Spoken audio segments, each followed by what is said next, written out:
अध्याय 6 और 6.4 निम्नलिखित संख्याओं में से प्रत्येक के वर्गमूल के अंकों की संख्या ज्ञात करो। अब हमें बताना है कि जो प्रश्न आपके सामने होगा उसके उत्तर जब हम निकालते हैं उसमें कितने अंक होंगे। वर्गमूल जब हम निकालते हैं तो उसके उत्तर में कितने अंक आएंगे। इसके लिए हमें क्या देखना है, सबसे पहले जितने एक जोड़े का एक अंक होगा, एक जोड़े का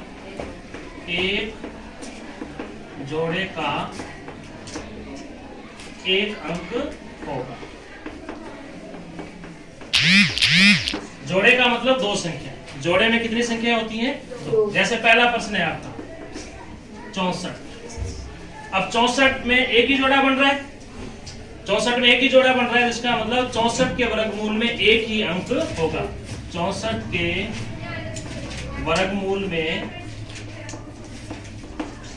एक अंक होगा, एक अंक होगा। इसी तरह से मान लो अगला प्रश्न है अपना 144। सेकंड नंबर क्वेश्चन है 144। अब हम जोड़े बनाते हैं। अब हमें ये देखना है कि जब आप इसका वर्गमूल निकालेंगे 144 का, तो उसके आंसर में, इसके उत्तर में कितने अंक आएंगे। तो पीछे से जोड़ा बनाया, एक जोड़ा और ये एक भी आपका जोड़ा ही है। तो अब इसमें जितनी लाइनें नीचे बन रही है उतने अंक होंगे, एक और दो। तो 144 के वर्गमूल में, 144 के वर्गमूल में दो अंक होंगे, दो अंक होंगे। आप कर चुके 144 का वर्गमूल कितना होगा? 12 होता है। 12 में कितने अंक होते हैं? दो। अगला प्रश्न है इसी का ही 44 89। 44 89 हमने देखा, पीछे से जोड़ा बनाया, ये जोड़ा बना 89 का और ये बना 44 का। तो कितने जोड़े बने? दो। तो अंक भी कितने आएंगे? दो। तो इसके वर्गमूल में दो अंक होंगे, दो अंक होंगे। इसी प्रकार अगला क्वेश्चन है 27 225।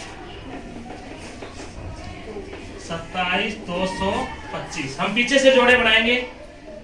25 का एक जोड़ा, 72 का एक जोड़ा, अब 2 बच गया, ये भी आपका एक जोड़ा है। इसके आगे 0 लगा दो, जोड़ा बन जाएगा, नहीं तो 2 पढ़ा रहने दो। तो अब कितने अंक पड़ेंगे? 1 2 और 3। तो इसके वर्गमूल में 3 अंक होंगे, 3 अंक होंगे। इसी प्रकार इसका अगला प्रश्न है 390 625। 390 625 के वर्गमूल में कितने अंक होंगे। तो पीछे से जोड़े बनाएंगे। 25 के बाद में 06, 06 के बाद में 39। तो 1 2 और 3। तो इसके वर्गमूल में 3 अंक होंगे। इस तरीके से हम बिना गणना किए, बिना कुछ किए, सिर्फ जोड़ों के माध्यम से हम बता सकते हैं कि इस संख्या का जब हम वर्गमूल निकालेंगे तो उसमें कितने अंक होंगे, उसका उत्तर कितने अंकों में होगा। Thank you.